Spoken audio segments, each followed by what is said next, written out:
오늘은 14장 1절부터 또 내가 보니 보라 어린 양이 시온 산에 섰고 그와 함께 14만 4천이 서 있는데 그들의 이마에는 어린 양의 이름과 그 아버지의 이름을 쓴 것이 있더라. 내가 하늘에서 나는 소리를 들으니 많은 물소리와도 같고 큰 우레소리와도 같은데 내가 들은 소리는 검은 고 타는 자들이 그 검은 고를 타는 것 같더라. 그들이 보좌과 네 생물과 장로들 앞에서 새 노래를 부르니 땅에서 속량함을 받은 14만 4천 밖에는 능히 이 노래를 배울 자가 없더라. 이 사람들은 여자와 거부로 더럽히지 아니하고 순결한 자라. 어린 양이 어디로 인도하는지 따라가는 자며 사람 가운데에서 속량함을 받아 처음 익은 열매로 하나님 어린 양에게 속한 자들이니 그 입에 거짓말이 없고 흠이 없는 자들이다. 네, 여기까지 할게요. 오늘 또 이제 중요한 하나의 그 숫자가 나오는데 14만 4천이라고 하는 숫자가 나오죠. 지난번에는 이제 666이 나왔잖아요. 666 짐승의 숫자, 그것은 곧 사람의 숫자인데 666이었다가 나오고 이제 오늘 나오는 숫자 14만 4천이라고 하는 것은 어떤 특징이 있어요? 일단은 1절에 보니까 어린 양이 시온산에 섰다라고 하잖아요. 시온산에 서 있는 어린 양과 함께하는 그 사람들, 그들이 14만 4천이라고 하는 거죠. 그래서 우리 성경에서 나오는 또 숫자를 우리가 대할 때 계시에서 말하는 숫자라고 하는 것은 역사에서 말하는 숫자하고 다르다는 사실을 지금 말하고 있잖아요. 역사에서 말하는 숫자는 어때요? 이제 개인 중심이죠. 역사에서 말하는 숫자는 나 중심, 그러니까 존재 중심으로 수를 센단 말이죠. 근데 어때 계시에서는 계시의 세계에서 유일한 존재는 예수님밖에 없어요. 그러니까 계시의 세계에서 존재가 주님밖에 없기 때문에 그러니까 역사의 세계에서는 나라고 하는 존재를 중심으로 해서 내가 1이기 때문에 타인이 2가 되잖아요. 특히 숫자를 세나가는 거지만 계시의 세계에서는 유일한 존재이신 분은 주님밖에 없기 때문에 그 주님이 한 분이시고 그 한 분이신 그 주님과의 관계성 속에서만 숫자가 나오는 거예요. 그러니까 예를 들어서 하나님께서 창조하실 때 7일째 창조를 끝냈단 말이죠. 그러니까 6일째 끝내고 7일 안 쉬어졌는데 그러니까 왜 7일 창조하셨는가라고 하는 것은 어떤 것의 표현입니까? 7일 창조라고 하는 것은 이 창조의 주체가 유일한 존재이신 주님이라고 하는 걸 증거하는 거란 말이죠. 그러니까 유일한 존재이신 주님이 이 모든 창조를 7일 만에 끝냈다라고 하는 것은 무슨 말인가 하면은 모든 인간은 자기 힘으로 7일에 들어올 수 있어요, 없어요? 7일에 못 들어온다는 거죠. 모든 인간은 6일째 만들어졌기 때문에 6일째 지어진 인간은 자기 존재의 힘으로는 7의 세계에 들어올 수가 없다. 왜? 7일 창조를 끝내시고 7일 창조의 안식으로 인간을 초대하신 분이 주님이기 때문에 그러니까 7이라고 하는 그것은 인간이 넘어올 수 없는 숫자, 천지를 창조하신 그 7일 만에 창조하신 그 하나님의 숫자 예수의 수라고 하는 걸 말해주는 거란 말이죠. 그래서 이 모든 창조라고 하는 것이 어떻게 유일한 존재이신 하나님을 증거하는 용도로 쓰이는가라고 할 때 거기에 이제 예수 그리스도가 들어가는 거예요. 다시 말해서 이제 6의 세계, 그러니까 6일째 만들어진 인간이 7일째에 진입하기 위해서는 반드시 누가 필요하다? 반드시 예수 그리스도가 필요하다는 거죠. 거기서 나오는 개념이 뭐예요? 어떤 개념이에요? 나오는 개념이 중보자의 개념이에요. 중보자의 개념. 그러니까 6일째 만들어진 인간이 7의 세계, 안식의 세계에 들어가기 위해 반드시 자력으로 들어갈 수가 없고 중보자이신 예수 그리스도에 의해 들어간다는 것을 보여주는 거죠. 똑같아요. 우리 인간이 사실 우리가 유물론적으로 보게 되면 어떻게 인간은 그냥 어떤 흙덩어리인데 더 어디 파고 들어가면 그냥 원자잖아요. 원자, 그죠? 인간은 원자의 집합덩어리인데 원자와 원자에 돌고 있는 전자부터 해서 아무튼 인간이 흙이라고 하지만 더 파고 들어가면 인간은 그냥 원자의 덩어리인데 근데 어떻게 원자로만 이루어진 인간은 어떻게 이렇게 말을 하고 생각을 하고 감정을 느끼죠? 그러니까 아무리 인간을 파고 들어가도 인간성 자체는 과학적으로 규명이 됩니까? 안 됩니까? 안 돼요. 현미경을 아무리 들여다봐도 인간은 그냥 원자 핵줄을 돌고 있는 전자의 덩어리란 말이죠. 근데 그냥 단순히 그냥 원자와 전자의 덩어리일 뿐인 인간이 뭔가를 생각을 하고 판단을 하고 막 느끼고 또 심지어 어떤 막 신을 만들어내고 한단 말이죠.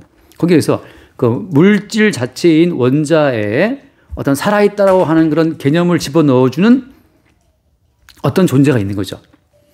그게 뭐였어요? 우리가 알다시피 창세기 보면 나오죠. 하나님이 흙으로 사람을 지으시고 그 코에다가 생기를 불어넣었잖아요. 그래서 사람이 이제 리빙 소울이라고 하는데 어떤 살아있는 존재가 됐단 말이죠.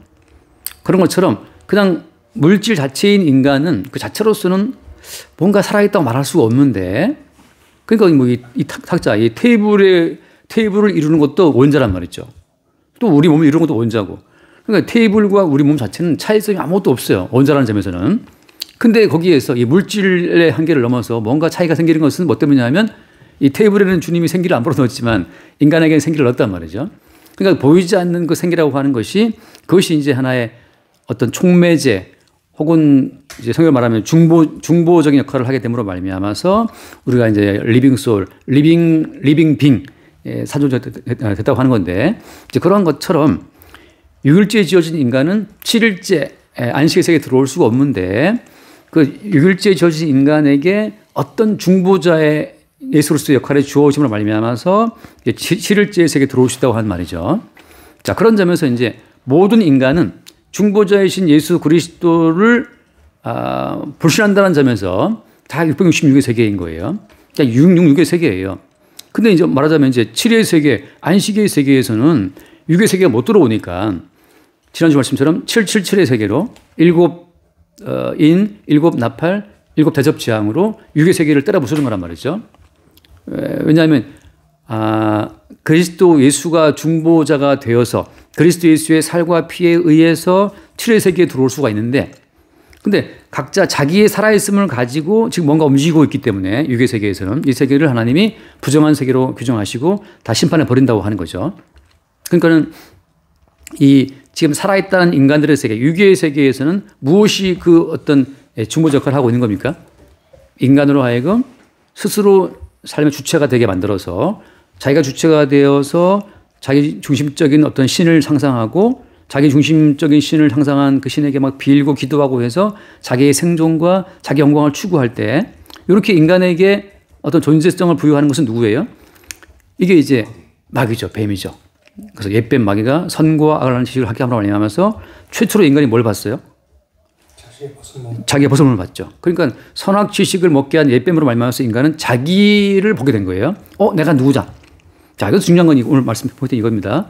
자기가 누구인지를 보지 않고 어린 양만 보는 사람들이 14만 4천이에요. 자기를 돌아보지 않고 시온산에 서 있는 어린 양만 바라보고 그 어린 양이 어디로 인도하든지 따라간다고 되어 있잖아요. 그 뒤에 보면 나오지만 어린 양이 어디로 인도하든지 따라가는 자며라는 표현 나오죠. 어디 거기 4절 중반쯤에 그렇죠? 어린 양이 어디로 인도하든지 따라간다. Wherever he may go, 그런 찬송 있잖아요. 뭐 I will follow him. 그 가장 어려운데 그런 것처럼 주님이 어디로 가시든지 따라간다고 할 때는 이거는 자기를 바라보는 자는 못 따라갑니다. 그러니까 선과 악을 아는 지식을 먹게 한 옛 뱀을 따라가는 자들은 뱀을 보는 게 아니에요. 누구를 보는 거예요? 그러니까 자기를 보는 거죠. 예. 그러니까 선악과를 먹은 인간들, 그 선악 지식을 갖고 있는 인간들은 뱀을 보는 것이 아니고 자기를 보고, 근데 어때요? 자기를 보지 않고 어린 양을 보게 되는 자들이 14만 4천인데 이들은 자기를 안 보고 어린 양 예수 그리스도를 바라본다고 하는 거예요. 자, 여기서 그럼 왜 어린 양이라고 썼습니까? 여기다 예수 그리스도를 안 하고 구태에 어린 양이 서 있다라는 표현을 쓴 건 뭐 때문이에요? 어린 양이라고 할 때는 어떤 용도죠? 어린 양이 처음부터 우리가 성경에 나오지만 제사. 네, 처음부터 제사예요. 희생 제물로 나온 어린 양이잖아요. 그러니까 우리가 아벨이 드린 제사 뭔지 알죠? 어린 양의 첫 새끼와 그 기름이잖아요. 그러니까 처음부터 어린 양의 등장이라고 하는 것은 희생 제물이에요. 희생 제물. 그러니까 아벨이 창세기 그 3장에서 어린 양의 첫 새끼와 기름을 드렸다고 말을 할 때는 거기에는 아벨은 지금 뭘 바라보고 있는 거예요? 뭘 본 거예요? 어린 양을 본 거죠. 어린 양을 죽여서 어린 양의 죽음과 그 기름을 하나님께 드림으로 말미암아서 자기를 보지 않고 어린 양을 주목했다고 하는 거. 그때부터 말하자면 14만 4천이 나오기 시작하는 거예요. 그러니까 그 이후에 아벨이 죽어요, 안 죽어요? 죽죠. 왜냐하면 자기를 돌아보지 않기 때문에 이미 어때요? 자기를 돌아보지 않고 어린 양을 본다는 점에서는 언제 죽어도 이상하지가 않고 또 어때? 죽음이 당연한 거야. 그러니까 뭐 비행기가 떨어져 죽든 뭐 어디죠? 무슨 고속도로 또 공사하다가 거기 안성인가? 안성. 그게 그 뭔가 좀 영화 같더라고. 그 쓰러지는 그 영상 보니까 저렇게도 또 망가지는구나 다리가.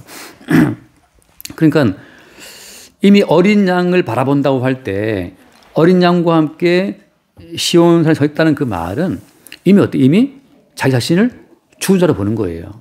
그러니까 언제 죽어도 안 이상해. 그러니까 살려고 생존을 위해서 누구를 믿는 것이 아니고 언제 죽어도 이상하지 않고 이미 죽었다고 하는 것. 어린 양의 죽음과 함께 이미 죽은 자로 자기를 본다는 뜻이거든요. 그러니까 지금 살아있는 것은 어때요? 나로 살아있는 것이 아니고 이미 죽임당한 어린 양이 다시 살아서 우리 안에 사신다라고 할 때, 자, 죽임당한 어린 양 예수가 다시 살아서 우리 안에 들어온다고 하잖아요. 그럼 우리 속에 들어오신 그 예수님은 우리를 어디로 끌고 가는 거예요? 예, 십자가로 가요. 십자가로 끌고 와서 끝없이 우리의 죽음 자체를 확인을 시키는 거예요. 우리가 죽었다는 그 사실을 확인시키면서 지금 네 속에 사는 것은 네가 아니고 그래서 예수님을 알게 한다는 거죠.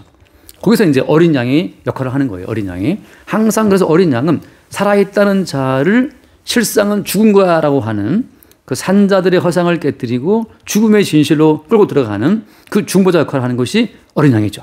그러니까 어린 양이 오게 되면 그 어린 양의 역할, 활동으로 말미암아서 살았다는 우리의 인식이 부정되는 거예요. 아, 사실은 이게 언제 죽어도 이상하지 않고 내일 죽을 수도 오늘 죽을 수도 있고 자다가 죽을 수도 있고 길 가다가 죽을 수도 있고 죽음은 뭐 늘 열려 있어요. 단지 주님께서 우리 육신을 통해서 주님이 하실 일을 나타내고 증거하기 위해서 우리를 잠시 육신에 머물게 하는 것 뿐이란 말이죠. 자, 이 어린 양의 개념이 나중에 집단적으로 어떻게 드러나죠? 어린 양 개념이 집단적으로 드러난 것 자체가 구약에서 집단적으로 어린 양이 막 거대하게 떼죽음 당한 사건이 있죠. 그게 이제 출애굽 사건, 설주와 임방에 어린 양의 피를 발라라 하잖아요. 그때 이제 이스라엘 그 전역 가운데 물론 애굽 땅에 수많은 어린 양이 죽었겠죠, 그죠? 여기서 참 놀랍잖아요. 어린 양을 죽여서 그 피를 설주와 임방에 바르면 산다라고 하는 그 말이 그게 쉽게 믿어질까요, 그게 그 사람들한테? 그 말을 들은 많은 사람 가운데서도 무슨 어린 양이 피 바른다고 살겠냐 이렇게 무시하는 사람도 있을 거예요. 그런데 거기 가운데 믿음으로 화합돼서 어린 양을 죽이고 그 피를 설주와 임방에 바른 사람들의 장자들은 살았단 말이죠. 그러니까 지금 이 어린 양이 말하는 것은 뭐냐면 어린 양이라는 것은 자, 구약부터 있었던 그 수많은 사건 자체를 지금 뭐로 보는 거냐면 계시적인 사건을 보는 거예요. 계시적 사건. 자, 다시 말해서 역사적인 사건으로 출애굽이 있었지만 엄밀히 말하면 그것은 계시에서 확정된 주님의 진리를 나타내고 증거하기 위해서 역사적으로 그 사건이 그때 발생이 됐던 거였어요. 자, 다시 역사적인 사건을 가지고 우리가 소유해서 그걸 반복한다고 계시에서 들어갈 수는 아니에요. 단지 계시의 세계에서 확정된 진리 자체가 역사적인 사건을 통해서 표출된다고 하는 거죠. 그러니까 뭐가 먼저인 거예요? 엊그저께 실수님 그 요약 가운데 들어있는 것처럼 십자가의 사건이 먼저인 거예요. 먼저 십자가의 사건, 어린 양 사건이 먼저고 그 사건 자체를 역사적으로 아벨에게서 한번 드러나게 하시고 이런 식으로 그 다음에 뭐 아브라함 사태 드러나게 하시고 그 다음에 거대하게 출애굽 사건 때 드러나게 이렇게 끝없이 역사적인 사건 가운데 확정된 계시의 세계 확정된 그 어린 양의 십자가의 사건을 역사적으로 계속 이렇게 나타내고 드러낸다는 점에서 끝없이 이제 어떤 새로운 창조가 벌어지고 있는 거예요. 그러니까 여기서 종교의 어떤 세계는 종교의 세계는 역사적으로 이 예컨대 어린 양을 죽이는 사건을 우리가 반복함으로 말미암아서 하나님의 은혜를 끌어들이자라고 하는 것이 종교의 안목이라면 어떤 계시의 안목은 계시에서 확정된 그 언약적 진리를 역사 가운데 그 뜻대로 항상 원하는 때 드러낸다고 하는 거죠. 그게 차이점이에요. 그러니까 지금 똑같이 양자분다고 될 일이 아니란 말이죠. 계시 사건은. 그래서 자, 어린 양이라는 자체는 그래서 그 출애굽 사건 이후에 끝없이 어린 양의 죽음 속에 너희들이 있다라고 하는 거. 그러니까 어린 양의 죽음 속에서 자기의 존재감을 부정당하고 자기 속에 사시는 어린 양을 나타내고 증거한 용도로 존재한 자들, 이제 그들 가운데 뭐가 있냐면 그들의 이마에는 뭐가 있다. 그들의 이마에는 어린 양의 이름이 있고 또 아버지의 이름이 있다라고 하는 거. 다시 말하면 자기 존재성은 지워지고 뭐가 있는 거예요? 자기 존재의 주체가 어린 양이라는 사실을 증거한다고 하는 거죠. 그러니까 바울이 말한 것처럼 뭐라고 해서 갈라디아 2장 20절에서 지금 내가 사는 것은 내가 사는 것이 아니고 예수가 하시는 분은 그리스도라 하잖아요. 그래서 바울이 임하는 지금 어린 양의 이름이 있고 아버지의 이름이 있는 거죠. 그러니까 어린 양과 아버지의 그 주체성을 갖고 바울이 살아간다는 점에서 십자가의 사건 자체가 지금 바울 사도에게 끝없이 반복적으로 드러난다는 사실을 보여주고 있는 거죠. 자, 그럼 이제 여기서 그것이 왜 그 14만 4천인가라고 하는 문제를 좀 생각을 해볼게요. 여기서 또 수많은 사람들이 지금 뭐 여호와의 증인이나 또 신천지 같은 경우에도 이것은 이제 물리적인 숫자로 보잖아요. 실제 자기들이 이제 요 숫자 들어가기 위해서 애를 쓰고 있는데 물리적인 숫자로 14만 4천인가 아니라고 하는 것이 왜 그러냐면 일단 성경 아까 처음 말한 것처럼 역사적인 숫자를 배제하잖아요.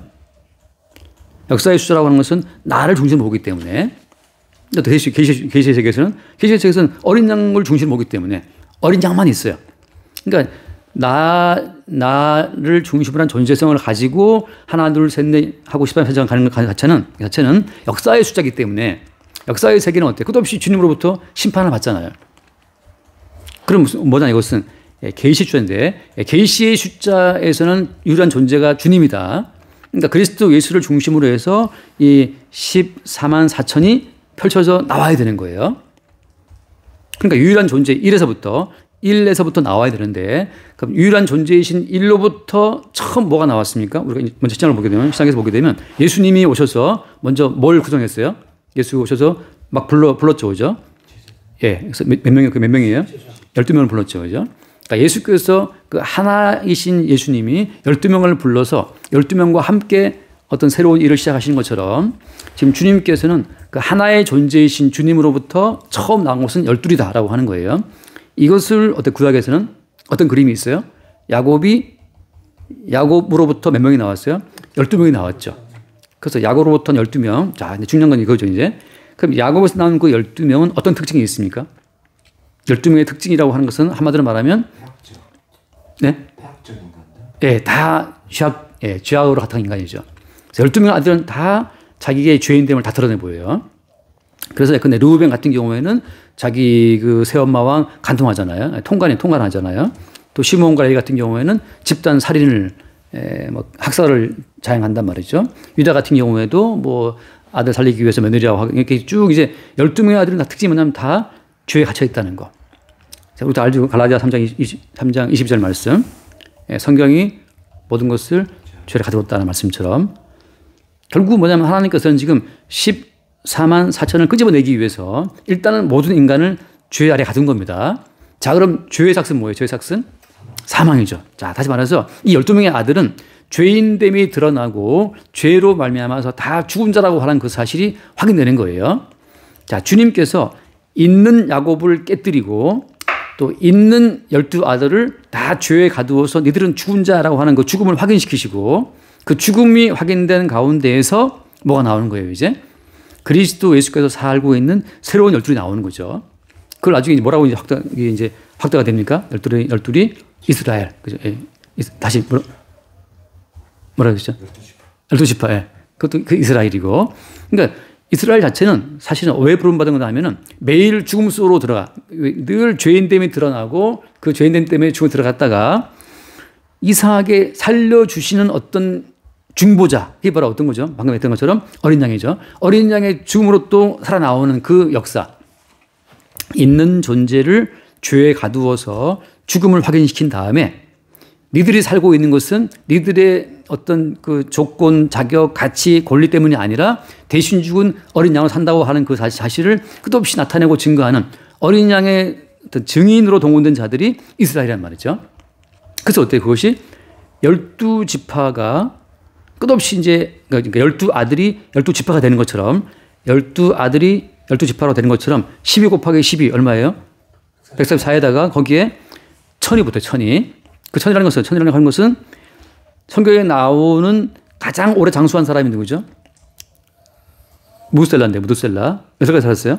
269. 예, 그렇죠. 천년을 못 채웠죠. 그죠? 그래서 이 천이라고 하는 것 자체는 인간이 넘어갈 수 없는 숫자를 말하는 거예요. 그러니까 다시 말해서 계시 숫자를 말하고 있는 거죠. 그러니까 12아들이 12지파가 돼요. 12 곱하기 12가 되고 거기다가 천이 붙음으로써 계시의 세계의 주인공이신 주님에 의해서 생성되는 어떤 존재들이 그게 누구예요? 그러니까 여기 말씀처럼 10만 4천이라고 하는 거죠.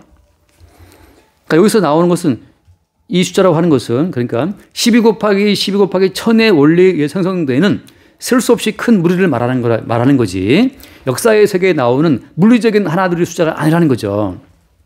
사람이 죽어도 갖다 끌어묻으면 그게 뭐 10,000명이 죽어도 어때요? 그냥 다 흙덩어리고 다 원자력 덩어리밖에 안 돼요. 우리 옛날에 항우가 어디죠? 거기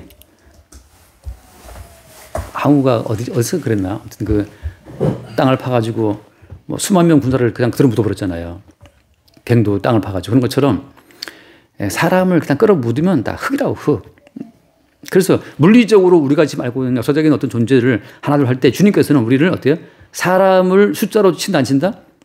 지난 이사 2장 말씀에 나왔었잖아요. 사람의 숫자를 세지 말아라. 사람의 숫자를 세지 말아라. 왜? 그들의 목숨은 코에 호흡이 있기 때문에 셀 가치가 없단 말이죠. 그러니까 성경에서는 사람을 하나도 안 세요. 인간들만이 자기 존재를 중심으로 보기 때문에 자기를 세듯이 세는 거지. 성경에서는 인간들을 하나, 둘, 셋 안 센단 말이죠. 그러니까 우리가 이사야에서 나오잖아요. 18만 5천 명인가 그 숫자를 하루아침에 다 죽여버려요. 하나님께서 하루아침에 한 사람 죽인단 말이죠. 이사야 몇 장에 나오죠. 그런 것처럼 하나님께서는 인간을 바라보실 때 하나, 둘, 셋, 넷 안 센다니까요. 계시의 세계에서는 그래서 그리스도 예수만 존재이기 때문에 그리스도 예수의 지체로 연합될 그 지체를 주님이 세는 거란 말이죠. 그래서 성경에서는 이 육신으로 지어진 인간들을 안 센다고 하는 거. 가끔 요즘에 그 DNA 보면 나오지만 그 DNA가 사실은 아데닌, 티민, 구아닌, 시토신인가? 그 네 가지 염기설로 돼 있잖아요. 그러니까 되게 인간은 거대해 보이지만 사실은 그 네 가지 염기, 정확한 생각 안 나네요. 아데닌인가? 그다음 티민, 구아닌, 시토신. 그 네 가지 염기서열로 그 네 가지 염기서열이 이중다성 구조로 짜여져 있잖아요. 그러니까 근데 내가 보니까 그 네 가지 염기로 짜여진 염기서열이 30쪽인가 넘더라고. 30쪽이 되더라고. 30쪽인가, 예. 세포에서랑 똑같아요. 아, 똑같아요. 예, 예. 그러니까 하나님 보시기에는 그냥 똑같은 염기서열의 반복이야, 인간이. 근데 인간들은 스스로 나 하나, 너 둘 센단 말이죠. 근데 주님 보시기엔 그 자체를 의무없이 다 밀어버리고 나서 그냥 똑같은 염기서열의 어떤 존재로 우리를 그냥 수치화시켜버린단 말이죠. 그냥 이전 정보로 우리를 처리한단 말이죠. 거기에 다만 어때요? 마귀가 선인학 지식을 먹게 함으로 말미암아서 개인적인 독자적인 존재성을 갖게 했을 뿐이에요. 그러니까 마귀의 선악 지식을 말미암아서 인간이 개인적 어떤 자식을 가지고 나서 자기를 보듯이 하나님을 상대화시켜서 대상화시켜서 그 하나님을 믿는 거란 말이죠. 또 그 하나님은 사실은 우상인 거죠. 그래서 아까 잠깐 앞에 보면 13장 15절 말씀 보면 13장 15절에 그가 권세를 받아 그 짐승의 우상에게 생기를 주어 그 짐승의 우상으로 말하게 하고 또 짐승의 우상에게 경배하지 아니하는 자는 몇이든지 다 죽이게 하더라. 네, 사실은 어때요? 인간 자체가 원래 하나님 보시기에는 그냥 어떤 존재성이 없는 것인데, 그러니까 자기를 의식할 수 없는데 인간이 자기를 존재를 규정하는 순간 수많은 대상이 생긴단 말이죠. 근데 자기의 미약함을 채워줄 어떤 바깥의 대상으로 신을, 하나님을, 혹은 어떤 인간을, 어떤 성공한 사람을, 빌 게이츠나 요즘에 누가 또 잘 나가나, 일론 머스크를 이렇게 우상화시켜서 끝없이 그들과 닮아가려고 애를 쓰잖아요. 그죠? 거기서 어때요? 그 우상들이 말을 하는 거예요. 그 우상들이 인간에게 동기부여를 하게 하고 그 우상들이 인간으로 하여금 존재성을 더 강화시키라고 뭔가를 계속 요구한단 말이죠. 그러니까 엊그저께 최입사님 보여준 유튜브처럼 박신영인가 그 사람이 성경을 통해서 인간의 그 자율적 결정을 막 강조하잖아요. 결정 네가 할 수 있다. 선택할 수 있다. 뭐 정해져 있느냐 안 하고 독자적인 인간의 그 존재성 자체를 막 강화시키는 그 우상들이 막 널려 있는 거예요. 그러니까 네가 할 탓이다. 네가 해야 된다라고 하면서 네가 노력하면 천국도 들어갈 수 있다는 식으로 막 말하잖아요. 생각시킬 수 있고 다 그것이 짐승의 우상들이 말하는 방식이죠. 근데 성경은 그 모든 존재성을 싹 밀어버리고 나서 한 분 어린 양의 존재성만 강조한다는 거예요. 그래서 하나 이제 여기 14만 4천의 생성 원리는 뭐라고요? 원리는 어린 양인데 어떤 식으로 먼저 죄에 가두어서 우리를 죽게 하고 그 죽음 가운데에서 살아날 때에는 무엇으로? 어린 양으로 살아난다고 하는. 그래서 죽음 속에서 죄에 갇혀서 죄의 결과인 죽음 속에서 다시 살아날 때는 어린 양으로 살아나기 때문에 이마에 뭐가 찍히는 거예요? 어린 양의 이름이 찍히는 거예요. 이제는 너는 죄에 갇혀서 죄의 삭슨 사망이기 때문에 너는 완전히 이미 죽은 자고 네가 지금 살아있는 것은 대신 죽은 어린 양으로 살아있다고 하는 그 의미로다가 어린 양의 이름이, 어린 양의 브랜드가 이들의 이마 위에 찍혀 있다는 거죠. 다시 말해서 지금 내가 살아있는 것은 내가 사는 것이 아니고 나 대신 죽임 당하신 예수로 인해 사는 거야 라고 하는 것을 고백하는 모든 이들이 누구예요? 14만 4천이고 그들의 이마에다 뭐가 있다고요? 어린 양의 이름이 있는 거예요. 그들의 이제 소유권이 그 브랜드가 어린 양과 아버지의 이름이 찍혀 있기 때문에 이제는 천상 세계에서 계시 세계에서 저들은 어린 양과 아버지에 속한 자들이야. 어린 양과 아버지의 지체야. 어린 양과 아버지와 한 몸이야. 라고 하는 것으로 천상 세계에서 알려지는 거죠. 물리적인 숫자가 아니고 오고 오는 모든 세대에 예컨대 아벨도 어린 양의 새끼로 기름 들었다가 죽임 당했잖아요. 근데 아벨은 지금 말하고 있잖아요. 믿음으로. 근데 이미 아벨은 어린 양의 이름으로 브랜드가 찍힌 자가 되는 거죠. 그러니까 이제 모든 성도는 어린 양과 아버지의 이름으로 내가 존재한다는 것을 고백하게 되고 고백할 때 그들은 이미 이 숫자 여기에 항상 숫자는 뭘 고백하는 거예요? 죄에 갇힌 12아들처럼 죄에 갇힌 자. 따라서 반드시 죽어도 이상 없는 자. 죽은 자. 근데 죽은 가운데 나는 왜 살아있지라고 할 때 대신 죽은 어린 양이 살아있다고 하는 것으로 이스라엘이 홍해를 건너고 광야를 지나서 가나안 땅에 들어가죠. 그들 가운데 그러니까 죽음의 밤에 살아난 것도 어때요? 어린 양 때문에 살아났잖아요. 홍해 건넌 것도 어때요? 어린 양을 건넌 것이고 광야 40년도 마찬가지로 어린 양의 이름으로 존재했다는 것을 늘 증거하는 그러니까 성도 입장에서는 어린 양을 증거하기 위해서 죄인 되는 거예요. 그러니까 우리가 솔직히 말하면 그렇잖아요. 우리 육체는 다 죄예요. 죄 아닌 것이 없어요. 근데 그 한편으로는 즐거움이죠. 그래서 주님은 기어이 12아들을 다 죄인 되게 만들어요. 그래서 12아들의 죄의 목록을 보게 되면 한번 넘어갈까요? 고린도전서 10장. 고린도전서 10장을 보면은 제가 가끔 봤었는데 10장을 보면 7절 이하에 보면 6절을 제가 먼저 볼게요. 이게 참 헷갈리는 말씀입니다. 10장 6절. 이러한 일은 우리의 본보기가 되어 우리로 하여금 그들이 악을 즐겨한 것 같이 즐겨한 자가 되지 않게 하려 하매니 7절 보세요. 그들 가운데 어떤 사람들과 같이 너희는 우상 숭배하는 자가 되지 말라. 기록된 바 백성이 앉아서 먹고 마시며 일어나서 뛰논다 함과 같으니라. 자, 처음 뭐가 나오죠? 우상 숭배가 나오고 8절에 뭐가 나와요? 8절에 음행이 나오죠. 9절에는 주를 시험함이 나오고 그다음 10절에는 원망이 나오죠. 자, 이런 일들이 그러니까 이스라엘 백성들은 원래 그 조상 12아들이 다 뭐 통관했다, 뭐 했다, 그렇게 나오는 것처럼 이미 12지파도 어때요? 똑같이 전체 이스라엘도 이러한 죄에 갇히는 것이 어때요? 당연한 코스인 거예요. 그리고 어때요? 그들이 그 나무 말씀처럼 음행하다가 몇 명이 죽었다? 하루에 23,000명이 죽었다. 또 어때요? 주를 시험하다가 그들이 뱀에게 멸망당했다. 또 어때요? 그들이 원망하다가 또 죽었다. 멸망당했다. 그러니까 이스라엘은 죄가 드러나고 죄로 인해서 죽고 이 반복이란 말이죠. 근데 끝없이 죽었는데 어때요?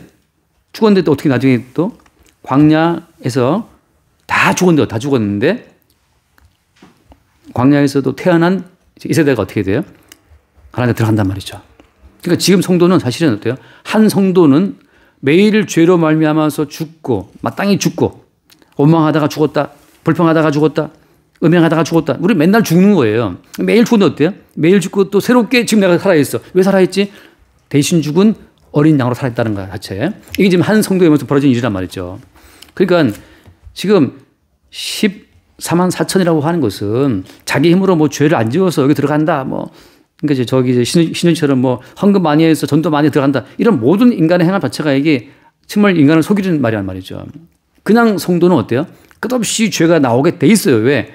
광야인데 사는 게 이게 저주 땅이기 때문에 끝없이 죄는 나온단 말이죠. 그러니까 죄를 이기고 뭐 하지 말라 그 자체가 아무 쓸데없는 말이에요. 처음부터 인간은 어린 양을 증거하기 위한 용도이기 때문에 끝없이 어린 양의 피를 증거하기 위한 용도이기 때문에 어린 양의 피가 나타나고 증거되어야 될 용도로 끝없이 우리 가운데 죄가 올라오게 돼 있어요. 그것이 모든 인간을 죄에 가두는 주의 경륜이라고 하는 거죠. 하나 읽고 넘을게요. 금방 로마서 11장 말씀. 로마서 11장 32절. 하나님이 모든 사람을 순종하지 아니하는 가운데 가두어 두심은 모든 사람에게 긍휼을 베풀려 하심이로다. 그러니까 우리는 어떻게 돼? 순종하지 않았는데 갇혀야 마땅한 거예요. 우리가 순종한다 이거 자체는 예컨대 순종한다면 그것은 놀라운 주의 은총이고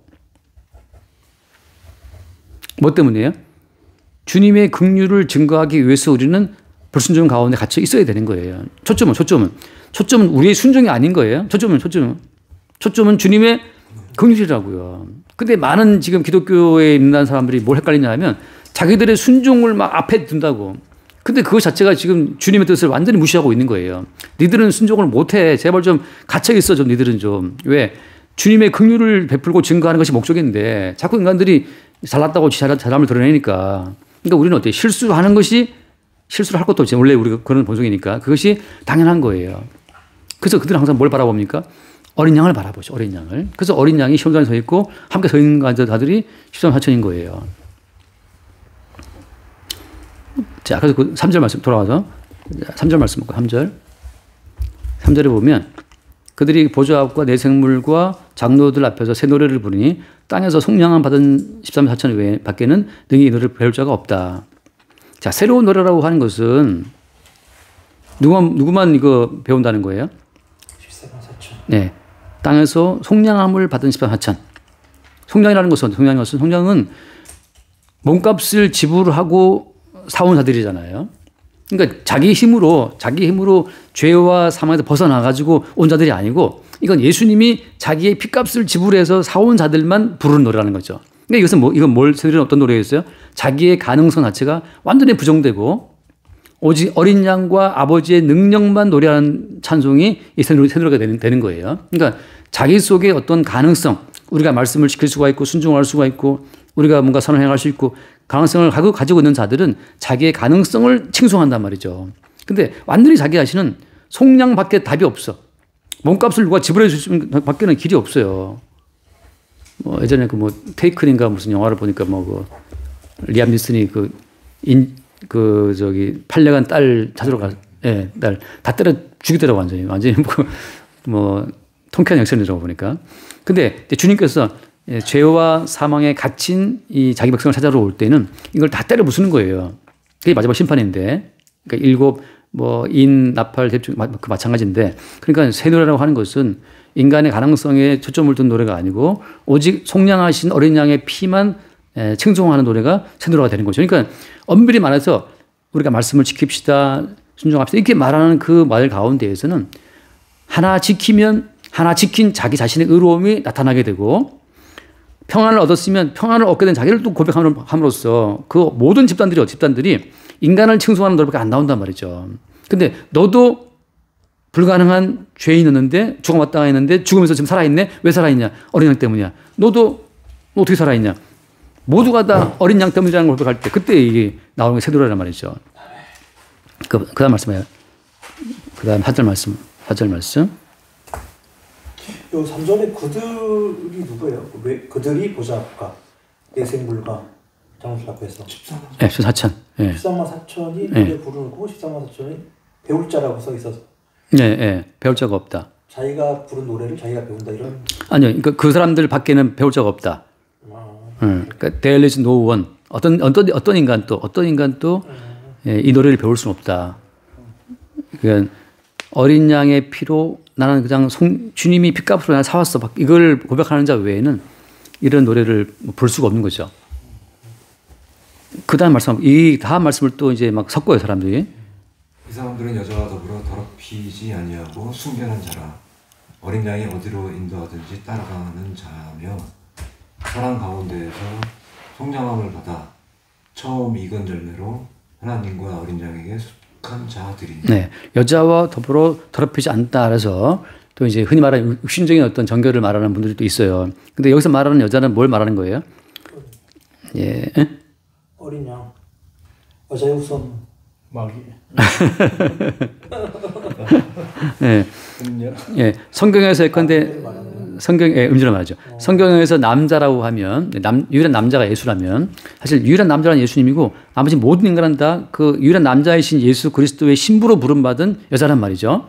근데 여기서 말하는 여자라고 하는 것은 그러니까 유일한 남자이신 예수 그리스도의 신부로 부름받은 게 성도인데 여기서 말하자면 이 땅에서 다른 우리가 마음을 주게 될 어떤 존재들이잖아요. 음녀를 말하는 거죠. 그러니까 스스로를 남자로 인식하게 만드는 존재 있잖아요.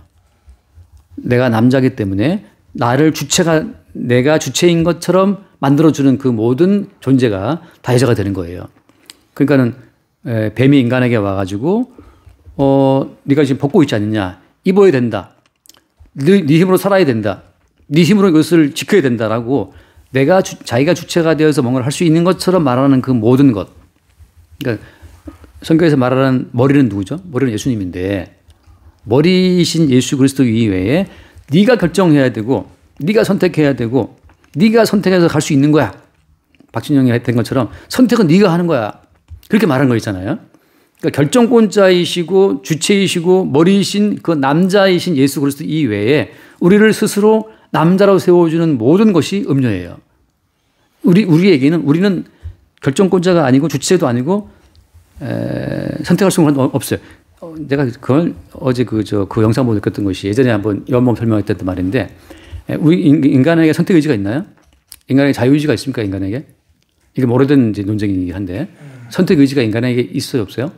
없다. 네, 어떤 점에서 없죠?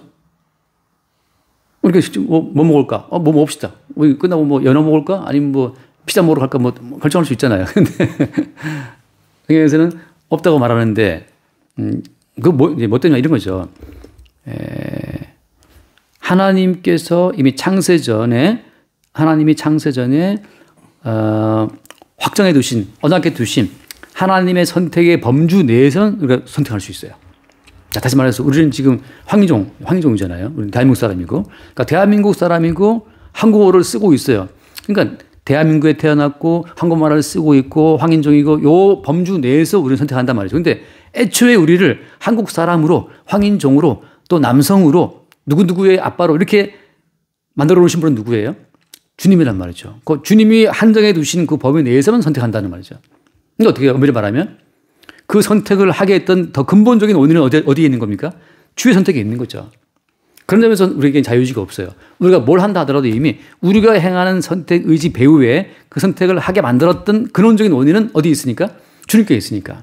그러니까 언약이라는 것은 어때요? 언약이라고 하는 것은 인과 자체가 주께 있는 것이 언약의 가장 큰 어떤 테마예요. 언약이라고 말을 할 때는 모든 인간은 언약의 결과물인 거지 인간에게 원인이 없고 인간의 원인이 없으니 어때요? 인간 스스로 결과를 만들어낼 수도 없어요. 근데 여기서 인과에서 여기서 인간이 뭔가 어떤 결과의 원인이라고 하는 그 자체가 어때요? 그 자체가 그게 이제 말하자면 이제 음료인 것이고 아까 말한 것처럼 새 노래를 부를 수 없는 거예요. 네가 뭘 함으로 말미암아서 원하는 구원을 얻든 원하는 축복을 얻든 영생을 얻든 이게 말하자면 음료의 이제 흔히 말하는 이제 소리인데 우리 알다시피 청년 부자가 뭘 물어봤습니까? 내가 무엇을 하여야 영생 얻으리까 물어보잖아요. what shall I do? 뭐 할까? 그럴 때 할 때 쉽게 해서 어때요? 그 청년으로 하여금 뭘 할 수 없는 어떤 그걸 줘버리죠. 네 소리를 다 팔아라.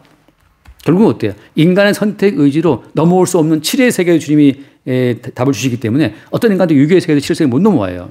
그런 점에서 인간에게 자유의지가 없는 겁니다. 그래서 제가 늘 하는 말처럼 태어나서 하루가 지나기 전에 이미 다 주의 체계가 되겠다? 다 교육되어 있다. 그 모든 말은 뭐 시시콜콜하게 우리가 짜장면을 먹어라 뭐 그렇게 그것이 아니라 짜장면을 먹을 수밖에 없는 어떤 더 근원적인 원인 배경 자체를 주님이 이미 우리 가운데 허락을 했다는 거거든요. 그래서 여기 말씀처럼 여자가 더럽히지 않는다는 그 말은 삶의 주체성, 삶의 주도성, 인간의 모든 삶의 원인 자체가 내게 있지 않음을 인정하는 자들이 여자가 더럽히지 않는 자들이에요. 그러니까 나의 머리됨, 나의 남자됨, 나의 결정권됨, 내 행위가 나의 어떤 결과에 오인될 수 있다고 하는 그 모든 가르침이 여자 음령의 가르침이고 거기에 노란하지 않는 자들이라고 하는 거죠. 그러니까 성도 입장에서는 어때요? 항상 광야에 들어가. 내 선택 의지로 광야 헤쳐나올 수가 없어. 또 어때요? 홍해가 갈라졌어. 홍해가 갈라진 것은 어때요? 인간의 자율적인 의지로 홍해를 갈 수 있나요? 갈 수 없어요. 그러니까 너는 지금 너의 선택 의지로 홍해 못 가르지. 확실하지? 예스, 오케이. 아멘, 맞습니다. 라고 할 때 그때 이제 신랑이신 예수님만 바라보게 되죠. 그때 주님께서 바다를 열었어요. 바다 가운데 땅이 드러났잖아요. 그 땅, 나의 남자됨이 아니고 주의 머리됨에 의해서 갈라진 그 땅에 존재하는 자들이 그게 이스라엘 사천이고 그게 이제 교회라고 하는 것이고 그게 그때 땅에서 올라온 짐승이 있잖아요. 종교의 세력은 종교의 땅에서 올라온 짐승은 인간의 주체적인 행위로 말미암아서 구원이든 영생이든 복이든 얻을 수 있다 가르치잖아요. 그래서 결국은 다 음료인 거예요. 땅에서 올라온 짐승은 끝없이 인간의 행위에 원인과 어떤 가치를 두고 원하는 결과를 얻어내라. 지성이면 감천이다라고 한단 말이죠. 근데 성경에서는 어때요? 이미 창세전 언약의 세계에서 확정돼 있고 확정된 그 언약이 역사의 세계에서 펼쳐지는데 어떤 식으로? 12 곱하기 1000식으로 어떤 인간 또 천의 세계에 못 넘어오니까 세월을 뛰어넘어서 12 곱하기 10곱하기 1000 모든 인간을 죄에 가두어서 죽어 마땅하네? 근데 죽어 마땅한데 내가 왜 살고 있지? 어린 양 때문이라고 하는 것으로 고백하는 그 언약세계 확정된 것 자체를 역사의 세계에 드러내게 하실 분이라고 하는 거예요. 그러니까 어떻게 보면 역사의 세계에서 계시의 세계로 영생의 세계로 기어 올라가는 것이 아니고 이미 확정된 그 언약 세계에서의 백성이 역사의 세계에서 드러나는 거예요. 발굴되는 거란 말이죠. 그러면 이제 우리 입장에서는 아유 그럼 우리는 뭐냐 말이죠. 우리는 언약의 열매예요. 언약의 열매. 결과물이란 말이죠. 포도나무를 심고 어때요? 포도나무를 심었으면 거기서 열매가 맺히는 것처럼 이미 언약의 세계에서 다 확정되어 있고 확정된 그 언약이 역사의 세계에서 포도열매 맺히듯이 송글 다 이렇게 생성돼 나오는 거란 말이죠. 그러니까 우리는 이제 뭘 보는 거예요? 아, 저 형제가 이미 언약의 세계 확정됐던 그 언약 그대로 이 땅에 지금 나타났네를 확인하면서 같은 어떤 지체됨 자체를 확인하고 뭘 불러요? 새 노래를 부르지, 새 노래를. 야, 너도 죄에 갇혀서 너의 죽음을 확인받았구나. 지금 너의 살아있음은 너의 행함 때문이 아니라 어린 양의 대신 죽으신 그 희생으로 그 피값 속량으로 지금 여기 있다는 사실을 피차 확인할 때 그때 교제가 이루어지는 거예요. 근데 그 가운데서 이제 인간의 행함을 원인으로 해서 결과를 유출하려고 할 때 그때 이제 이제 땅에서 올라온 짐승이 되고 음녀가 되어서 교제의 흐름이 다다다 끊기는 겁니다. 왜냐하면 이 사람의 행함이 더 많아. 그 사람이 더 존중을 받아. 이 사람의 행함이 별로 없어. 무시받아. 교제 가운데에서 자기의 행위를 원인으로 해서 가치가 만들어지다 보니까 교제에 암초가 생기는 거예요. 어린 양 그리스도 예수를 머리로 해서 이게 피가 돌듯이 돌아야 되는데 너도 어린 양 예수의 희생으로 살고 있니? 나도 그런데. 너도 너 죽어마땅한 죄인 맞는 것이 확인되느니? 나 확인받았어. 나 정말 죽어마땅한 죄인 맞더라. 근데 내가 살아있는 것은 어린 양 때문이야. 그러니까 모든 인간의 행위가 이렇게 부정되면서 어린 양 예수의 희생으로만 소통되는 교제가 이루어져야 되는데 거기에 이제 인간의 행함을 원인으로 집어넣을 때는 단절되는 거죠. 더럽히지 않고 이제 순결한 순결이라고 하는 자체는 이제 그런 거예요. 신랑이신 머리신 예수 그리스도, 신랑이신 예수 그리스도만 바라보는 자가 순결한 자지. 내가 머리가 되어 할 수 있다고 생각하는 순간, 내가 머리가 되어 움직이는 순간 사실은 뱀에게 미혹된 자가 되어서 내가 결정하면 뭐가 될 거야라고 하는 그리스도 예수의 속량 그 피값 자체를 그 무시하고 멸시하는 그 어떤 죄에 빠지게 되는 거죠. 그래서 어린 양이 어디로 인도하든지 어떻게 따라가는 자다. 그러니까 성도 입장에서는 어때요? 지금 내가 어디 있다 한지 어때? 어디 있다 하더라도 어때요? 어린 양이 지금 그리로 인도하신 거예요. 근데 그 상황이 나라가 막 욕이 나오게 해. 진짜 막 미치겠어. 너무 짜증나. 근데 어때? 그것도 어때요? 어린 양이 거기로 인도하셔서 우리의 죄인됨을 주님이 기어이 보게 하시는 거예요. 음행하지 말라고 했지만 음행해서 그때 2만 몇 명이 죽었다. 원망하지 말라는데 해가지고 불병이 와서 뭐 물었다. 불평했다. 죽었다. 끝없이 우리는 불평, 원망, 주를 시험, 음행, 우상숭배 그 반복이란 말이죠. 그 이스라엘이 곧 우리예요. 12지파가 곧 우리고. 그래서 죽어마땅함을 확인받으면서 지금 살아있는 것은 왜 살아있지? 어린 양 때문이야 라고 말하는 자들이 그들의 이마에 너 왜 살아있어 지금? 사실은 나 죽어마땅한 자인데 내가 살아있는 것은 어린 양 때문이야. 할 때 어때? 그들의 이마에 어린 양의 이름이 새겨져 있고 쓴 것이 있고 그들은 어린 양의 것으로 확인이 되는 거죠. 자, 그래서 사람 가운데 속량을 받아서 처음 익은 뭐라고 했어요? 처음 익은 열매로 하나님과 어린 양에게 속한 자라 하잖아요. 이건 그리스도 예수에 의해서 만들어진 열매이기 때문에 거기에 뭐가 들어가 있어요? 야, 이런 애가 지금 천국에 들어온 것은 내가 얘에게 내 살을 주고 내 피를 줬기 때문이야 라고 하는 거예요. 그러니까 성도 입장에서는 13사천 입장에서는 자기의 개인적인 의로움이 거기 들어가 있어요? 안 들어가 있어요? 안 들어가 있어요. 나는 내가 한 것은 죽어마땅한 죄인들만 유출했을 뿐인데 내가 여기 있는 것은 나를 대신해 주고 오신 어린 양의 살과 피로만 내가 여기 있어라고 할 때 그들이 처음 익은 열매예요. 하나님과 어린 양에게 속한 자라고 하는 거죠. 그들은 왜? 같은 성분이기 때문에. 어린 양의 성분이 있기 때문에 같은 성분이기 때문에 같이 있는 거예요.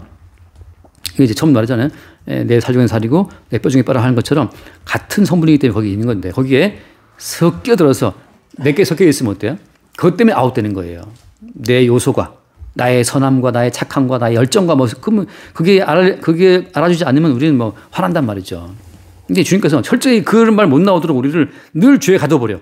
그것이 불평이든 원망이든 뭐 짜증이든 뭐 욕설이든 뭐 우상수면 아무튼 우리는 뭐 끝없이 이렇게 매일 뭐가 오늘 또 뭐 하나 죄 하나 발견했습니까? 그래서 죄인됨 발견했다면 할렐루야 노래하시기 바랍니다. 근데 죄인됨이 거창한 것이 아니고 내 스스로 내 인생의 주인됨을 고집할 때 그게 다 죄인됨이에요.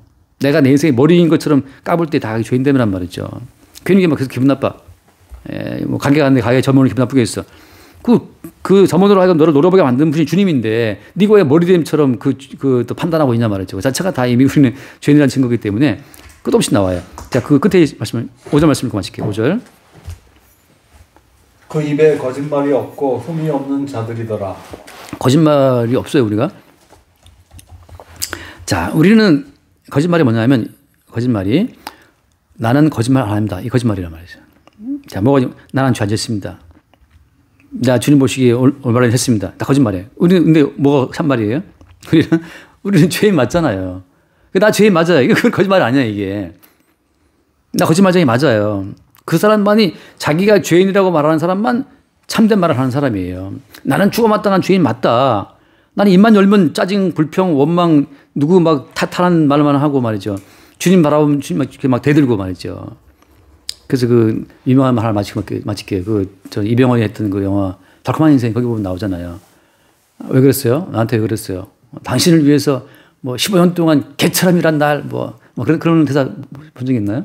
이게 뭐냐면 모든 인간이 삶에 몰리잖아요. 그러면 마지막에는 하나님께 대듭니다. 나한테 왜 그랬어요, 주님?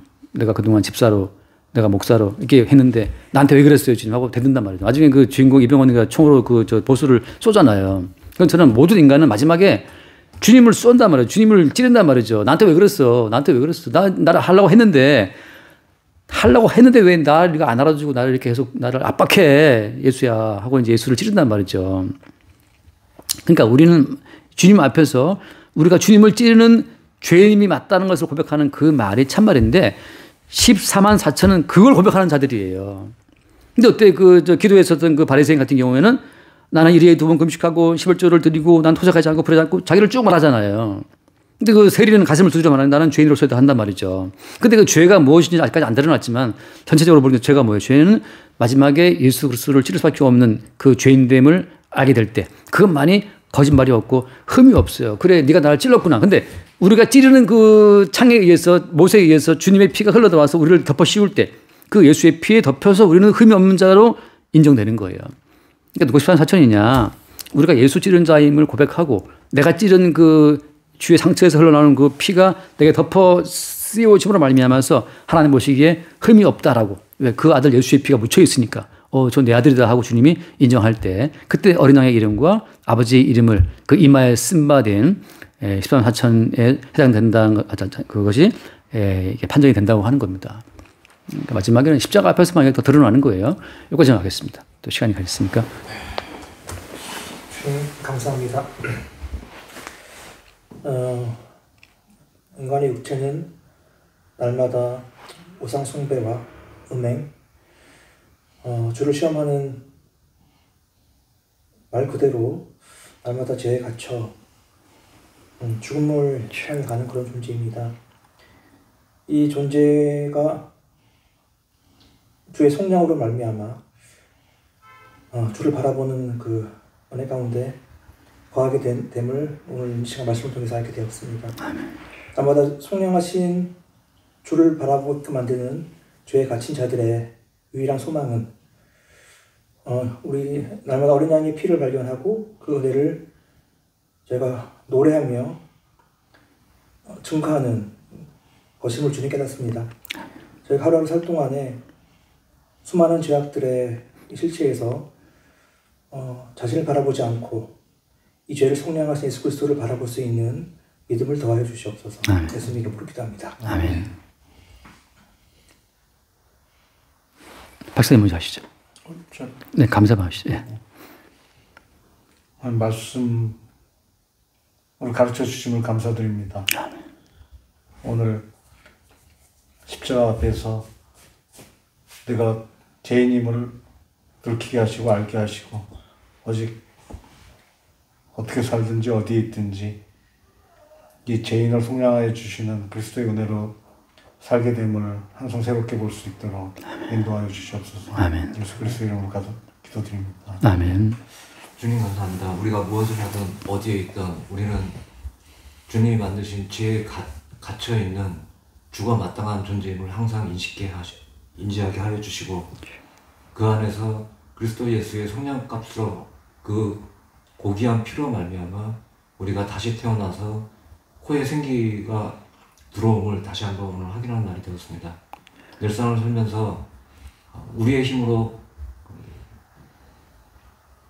우리가 무엇을 하든 할 수 없는 그 경지에 이를 수 없음을 늘상 알게 해주시고 우리를 항상 부정케 해주시고 그리스도의 그 희생의 그 값어치만 높이 우리가 알 수 있도록 주님의 이름으로 기도했었나이다. 아멘.